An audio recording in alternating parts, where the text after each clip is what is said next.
আসসালামু আলাইকুম। নড়াইলের চাঁদপুর বগুড়ার বিলে একদিকে পদ্ম ফুলের অপরূপ সৌন্দর্য, অন্যদিকে মাছের ঘেরে ভয়াবহ লোসকান। এজন্য বাংলার সেই প্রবাদ, কারোর পৌষ মাস কারোর সর্বনাশ। প্রায় ৫৫ বিঘা জমি যৌথভাবে লিজ নিয়ে মাছ চাষ শুরু করেন লোহাগাড়া উপজেলার কুমরি গ্রামের তহিদ সর্দার, বাবু শিকদার ও সবুজ সর্দার। এই ঘেরে ইতিমধ্যে ৫০ থেকে ৬০ লক্ষ টাকা বিনিয়োগ করেছেন তারা। প্রতি বছর শুধু লিজ বাবদই দিতে হয় ৭ থেকে ৮ লক্ষ টাকা। বিদেশ ফেরত উদ্যোক্তা বাবু শিকদার ২০০৭ সালে মাত্র ১৯ বছর বয়সে মালয়েশিয়া পাড়ি জমান। দীর্ঘ বছর প্রবাস জীবন শেষে দেশে ফিরে নিজের গ্রামেই স্বপ্ন দেখেন সফল উদ্যোক্তা হওয়ার। মোহাম্মদ বাবু শিকদার। বাবু শিকদার বলেন। আমার বাড়ি নড়াইল, কুমরি পশ্চিমপাড়া, নড়াইল জেলা। আসলে মূলত এই গেটটা আমি গত বছর নিয়েছি। এই গেটটা আছে আপনার ৫৫ থেকে ৬০ বিঘে। তাই এই গেটটা আমি গত বছর নিয়ে মাছ শাক ছাড়িয়েছি। আসলে এই পদ্ম ফুল এরকম একটা জিনিস আসছে, আপনার এই যে ঢোল কলমি আছে না, এই ঢোল কলমির মতন আসছে, শুধু বাড়ে। ঠিক আছে, তো এই পদ্ম ফুল আসলে আমার গেটে ছিল না। প্রথম আমার পাশের গেটে ছিল, তা আমি আর ওনারে বলতাম যে এই পদ্ম ফুল কোত্থেকে আসলো। তাই বলতে বলতে এই হঠাৎ করে দেখি যে আমার গেটে ওরকম একটা দুটো হয়েছে। সেই একটা দুটোর থেকে তারপরে আমি আর পরিষ্কার করতে পারি নাই, পানি হয়ে গেল, অনেক পানি, আমি পরিষ্কার করতে পারি নাই। পরে এই আসলে এই মূলত এই পদ্ম ফুলের জন্য আমি এইখানে এই গেটে আমি ৫০ লক্ষ টাকার মতন খরচ করেছি। তা আসলে এই পদ্ম ফুলের কারণে আরো বিভিন্ন এই কুশলা টুসলা এইগুলোর কারণে পানি হয়ে গেছে, নষ্ট হয়ে কারণে আমার মাছ মারা গেছে।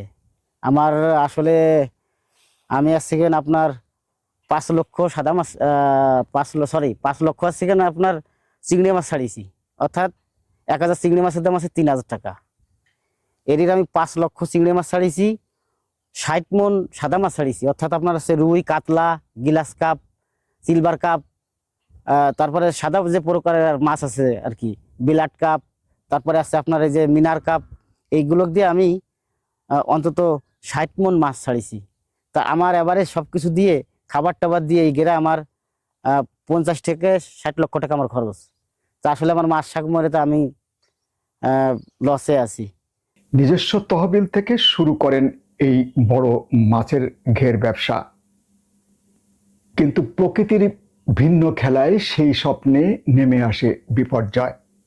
ঘের জুড়ে ছড়িয়ে পড়ে পদ্ম ফুল ও নানান আগাছা। এতে পানির স্বাভাবিক প্রবাহ বাধাগ্রস্ত হয়ে মাছ সময় মতো ধরা যাচ্ছে না, এমনকি বড় বড় মাছও মারা যাচ্ছে। এ পর্যন্ত তারা প্রায় ২,৫০,০০০ টাকার মাছ বিক্রি করলেও লিজের টাকাও পুরোপুরি ওঠেনি বলে জানান উদ্যোক্তারা। তবে হতাশ নন তারা, উল্টো পদ্ম ফুল দেখতে দূর দূরান্ত থেকে মানুষ আসছে, এটিকে ইতিবাচকভাবেই দেখছেন তারা। তা আসলে এখানে এই পদ্ম ফুল হওয়ার কারণে দেখা যাচ্ছে বিভিন্ন জায়গাতে, আমাদের নড়াইল জেলার ভিতরে বিভিন্ন জায়গাতে মেয়ে ছেলে অনেক মানুষ আসে এখানে। আসলে এরা আসে, আমার ওই লস গেছে যে আমার এরা আসে ছবি টবি তোলে, টিকটাক করে, আমার খুব ভালোই লাগে। আমার ওইটা মনে হয় না যে আমি লস করেছি। আগামী বছর পদ্ম ফুল পরিষ্কার করে নতুন পরিকল্পনায় আরো ভালো ব্যবসার আশায় এগিয়ে যেতে চান এই উদ্যোক্তা। এতে কি কোনো আপনাদের ঘেরের মাছের কোনো ক্ষতি হচ্ছে? হ্যাঁ, ক্ষতি তো হচ্ছে না? মাছ ধরতে পারি না এর জন্য। আচ্ছা, এখন এই যে খেয়েছে মাছ রে, এই ড্রেনে নামায় তো এই মাছ ধরা লাগতেছে। এই মানুষ আসার জন্য ভালো লাগে, কিন্তু আসলে ব্যবসায়ের জন্য অনেক লস। আমার পানিতে চুলকায় জন্য আমি নাইমে কোনো পরিষ্কার করতে পারি নাই।